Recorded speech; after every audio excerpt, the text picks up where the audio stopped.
The lecture is going to cover Chapter 4 of our textbook, Traditional and Contemporary Theories of Counseling. Before we talk about specific theories, however, we need to talk about why theories are important. They give us guidelines and a framework through which to see our clients. When we don't have a framework, we're vulnerable to making errors in thinking. We're going to look at some inferential errors that can distort our assessment of our clients and interfere with our ability to choose effective interventions for them. Single cause etiologies focus on one cause while dismissing all other potential alternatives. This is a flawed concept where one single factor is mistakenly identified for the sole cause of what we're seeing in our therapy office. When a kid comes in and they have disruptive behavior in the classroom, it could be oppositional defiant disorder. It isn't though, because I really hate that diagnosis. That could be the cause. Just as likely, it could be anxiety that looks like oppositional behavior, depression, all kinds of different reasons that this child may engage in disruptive behavior in the classroom. And if I only look at it through the cause of opposition, I'm going to miss something. Availability heuristics. This occurs when a particular theory or recent bit of information stays in the front of our mind and becomes the lens through which we interpret all new information. So if I just went to a really good workshop on internal family systems, I got a lot of new information about a really up-and-coming intervention, and I go back to work and I see every single client through the lens of internal family systems therapy, I'm going to miss some things, because while it is an incredible intervention, it's not relevant to every client. Fundamental attribution errors. A tendency to overemphasize personality-based reasons for behavior while underemphasizing situational or contextual factors. For instance, if I have an adolescent client in therapy who's very quiet, doesn't engage very much, has long periods of silence during sessions, I might think that this is a difficult kid, a resistant kid. Am I taking into account situational factors? Are mom and dad making her come to therapy? Did she have a bad day at school? Did she have a fight with her best friend before she came into therapy? I need to take into account contextual factors, not just behavioral factors in front of me. Illusory correlations. A false correlation in which we perceive a relationship between two variables, even when no such relationship exists. All of these errors here on slide 1 are human errors. They're common distortions in thinking. As mental health counselors, we're human and we're vulnerable to making these errors. My advice to you is to always be curious, always be listening, always be amending your hypotheses. When you meet a new client and they're giving you information, you're making hypotheses. You have ideas about where this might be going. You have ideas about why this might be happening. But you don't get stuck on any one of those hypotheses. You're open to new information. You're listening for new information that may actually contradict your hypothesis, so that you can be sure that you're not engaging in distorted thinking. The textbook also lists other cautions. Be aware that the client's verbal agreement with something does not establish its validity. Just because a client agrees with you, that doesn't make your idea or your hypothesis valid. Recognize that each of the errors mentioned can lead you to be overconfident while gathering information and making decisions. The most important thing you can do with this caution is to always be accepting any information, not just information that fits into what you think is happening. It means staying open to information that may contradict what you think is going on with this client. And you can do this by guarding against the tendency to only ask questions that confirm your ideas and by failing to consider opposing ideas. Moving on to specific theories and theorists. Freud developed psychoanalytic theory. He was trained as a neurologist, worked in Vienna, and specialized in the treatment of nervous disorders, as well as hysteria and psychosomatic concerns. He used a talking out approach in which patients were encouraged to talk freely about any thoughts, even thoughts that had no relevance to the presenting problem. Many of his patients experienced an improvement of their symptoms through this process. Freud had a big emphasis on energy within humans. The libido is a life instinct, satisfying the needs for survival or aggression and reproduction or sex. Needs fulfillment. He believed that humans are always seeking immediate gratification for their basic needs. Conflicts occur when we're seeking this gratification while living within a society with rules and laws. The core of his theory is the conflict among impulses, societal rules, and the realities of a situation. Psychic determinism. Freud believed that everything relates to those needs. Our needs for survival and reproduction. Everything we do, think, and feel. Unconscious motivation. Most human behavior lies in the unconscious, outside of our awareness.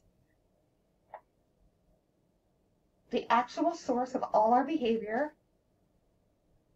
everything we do, think, and feel, is the attempt to resolve the conflict among urges, realities, and the rules in which we live. Freud identified three basic components of personality. The id, this is outside of conscious awareness.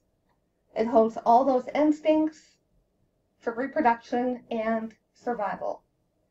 Seeks immediate fulfillment and operates on the pleasure principle. The ego is our problem solver, based in reality, trying to fulfill the needs of the id while living in an environment with rules and laws and norms. The superego is the reflection of the values of the society and culture in which we live, and the superego blocks unacceptable impulses from the id and guides the ego in the direction of moral action. And this picture is how I always think of the id, ego, and superego. Our little devil here is our id. We have our little angel here, which is our superego, and we're in the middle with our ego and trying to figure out what to do. The ego's job is to satisfy demands of reality, moral demands, and demands for immediate gratification. Anxiety had a central focus for Freud. It occurred in the ego as a signal of impending danger. Reality anxiety is a proportional reaction to an accurately perceived threat.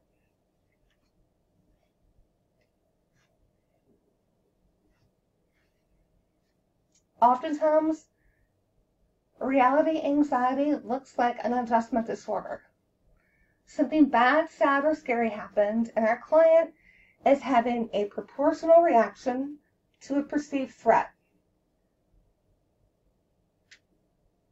This is a temporary reaction. With some brief therapy, they're going to return to their normal state, their previous state of being, before the bad, sad, and scary thing happened. Moral anxiety, however, is guilt or shame resulting from a perceived threat of disapproval or punishment.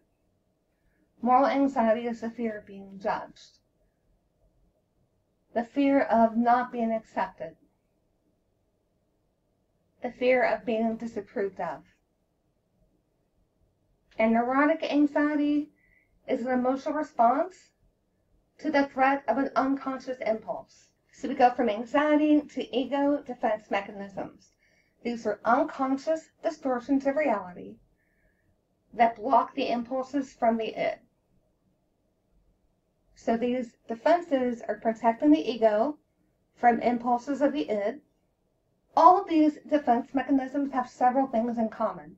They occur unconsciously. They involve at least some degree of denial or distortion of reality. And everyone uses them.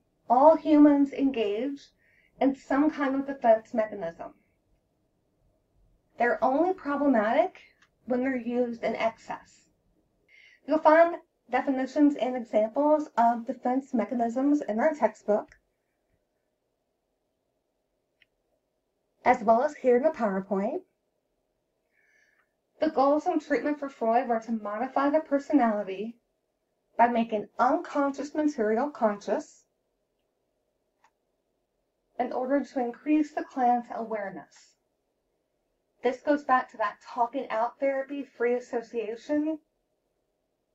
As a client just talking about anything that comes to mind, whether it may be relevant to the presenting problem or not, Freud believed that this gave him access to the unconscious.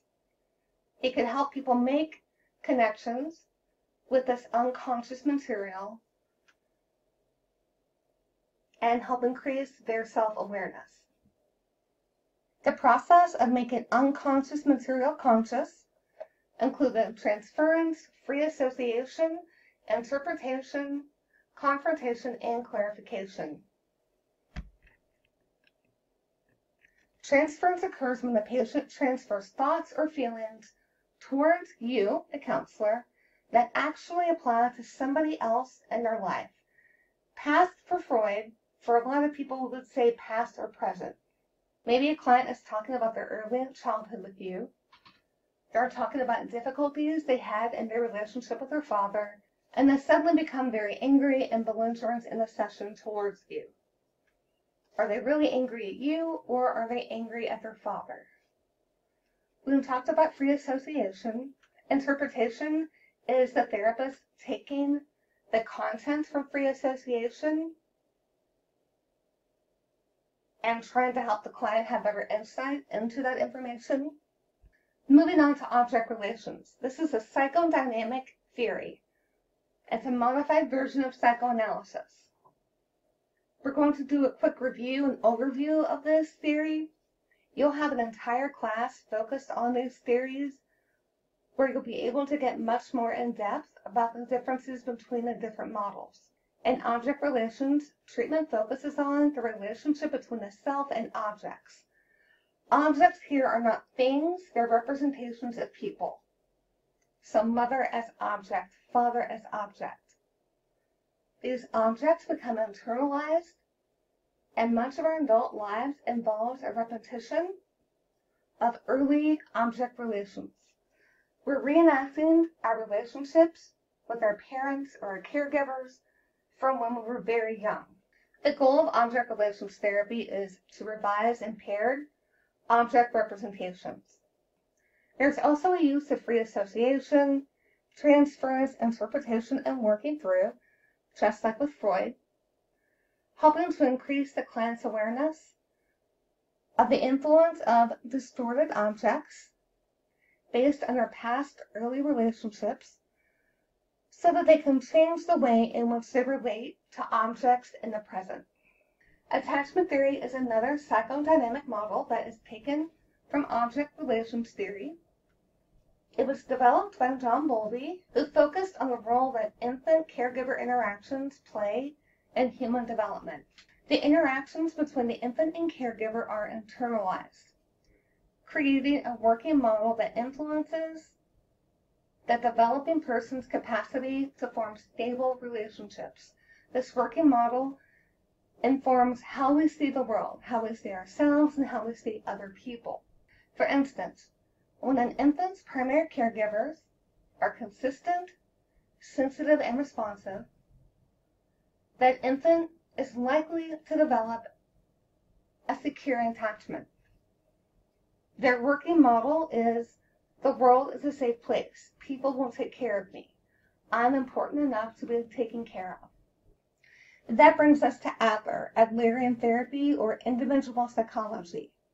He began as a Freudian, but fell away from Freud's theory for the overemphasis on sexuality and its discounting of the conscious process. Adler had several basic assumptions in his model. All behavior is goal-oriented, purposeful, and socially motivated. It's not driven by unconscious motives. We're all making choices on a conscious level.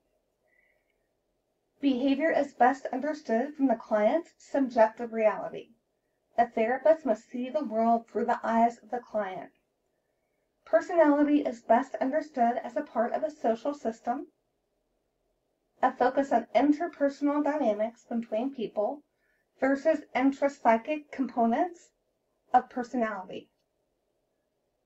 The core motive of behavior is to strive for superiority.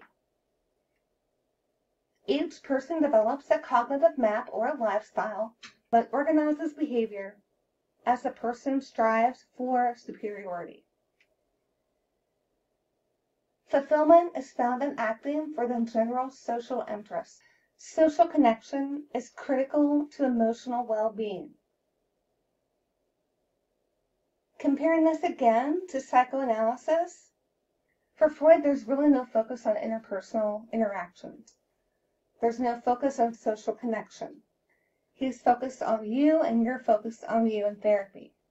Adler's bringing interpersonal relationships and a social setting into therapy. Adler viewed psychological disturbance as rooted in what he called discouragement, as well as in faulty conceptions and faulty lifestyle beliefs, or cognitive distortions. And these are all developed through early family interactions. For Adler, discouragement is a state where people feel incapable, hopeless, and lack a sense of social connection. As a result, they engage in unhealthy behaviors.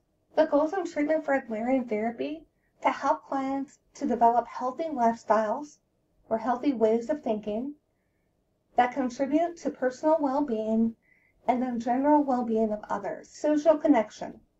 This is what Adler referred to as encouragement, a sense of belonging and a sense of social connection. Treatment included developing a collaborative relationship with the client, the therapist using active listening and genuineness. Interventions included analyzing the client's lifestyle through lifestyle assessment, exploring their family constellation. Adler is the theorist who gave us birth order, first, second, third, fourth, and what personality characteristics we see in the firstborn and the secondborn, and so on.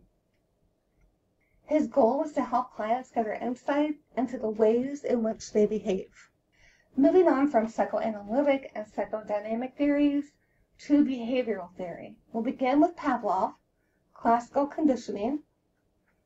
This is learning that takes place when an unconditioned stimulus elicits an unconditioned response. That response is associated with a conditioned stimulus, which then elicits the same response. Here's a visual.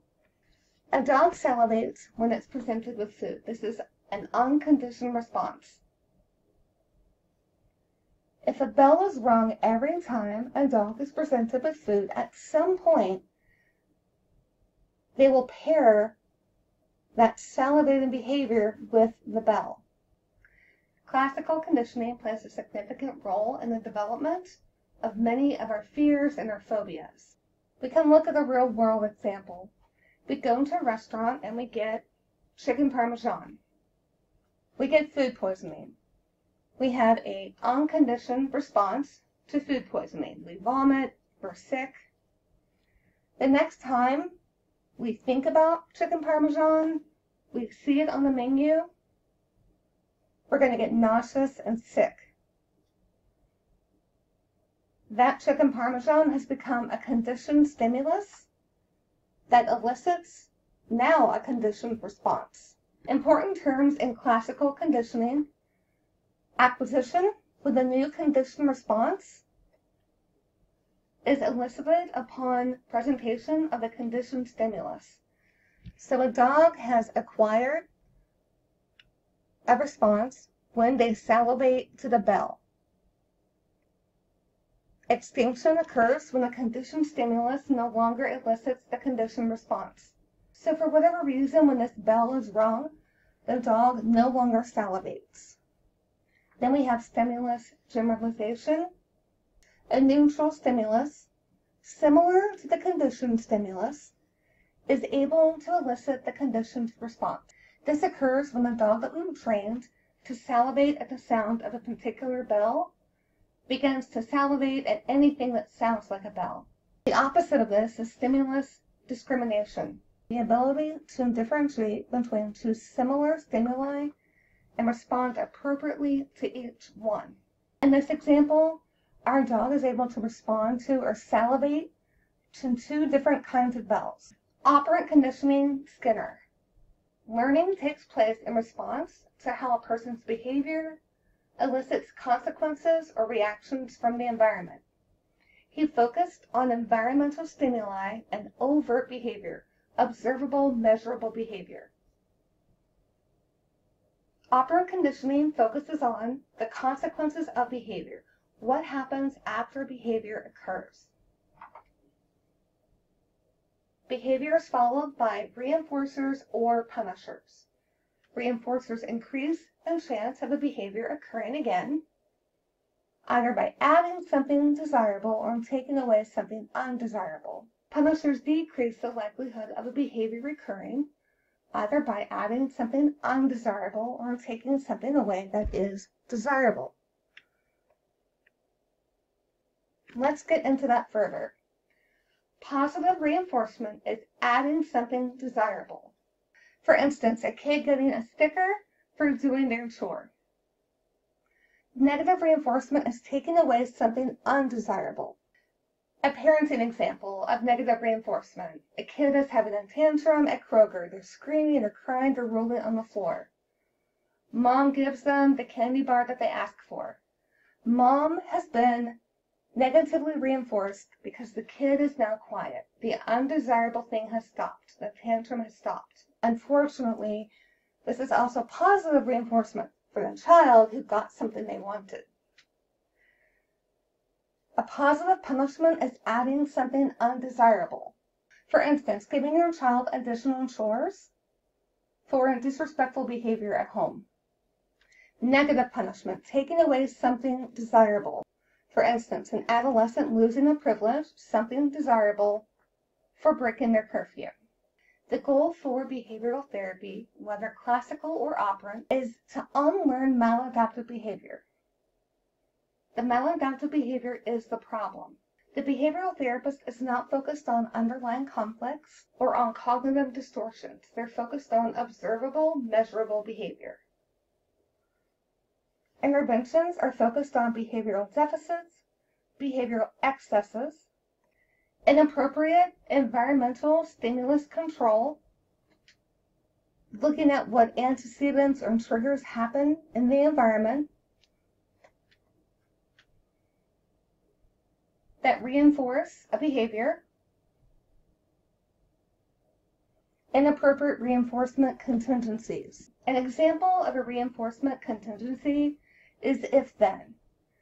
If you eat your dinner, you can have a snack. When you finish your homework, you can watch television. These are appropriate reinforcers. Behavior therapy is then focused on dysfunctional or inappropriate reinforcers. Using classical and operant conditioning, behavior therapists are looking to extinguish problem behaviors, and they're helping their clients learn more effective behaviors. Looking at the antecedents of behavior, the problem behavior itself, and the consequences of that behavior. This is a functional behavioral analysis. Identifying the circumstances surrounding the problem, the antecedent occurring before the behavior, the problem behavior itself, and the consequences of that behavior. Some interventions for behavioral therapy include systematic desensitization. This works for phobias and fears, assertiveness training, and contingency management. Seeking to alter behavior by changing the link between the behavior and its consequences. An example of this would be a token economy or a chore chart.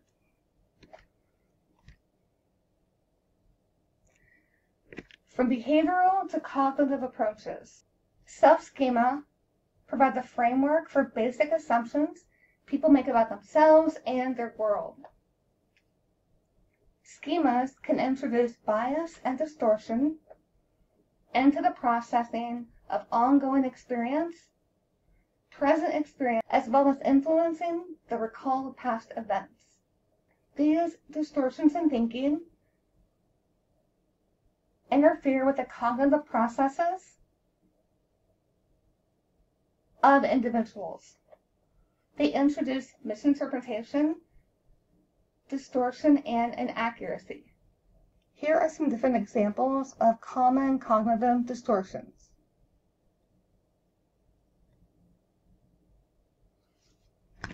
The treatment process is collaborative, with the goal of helping clients become more aware of how they think, helping them identify distorted thoughts in order to revise or replace those thoughts.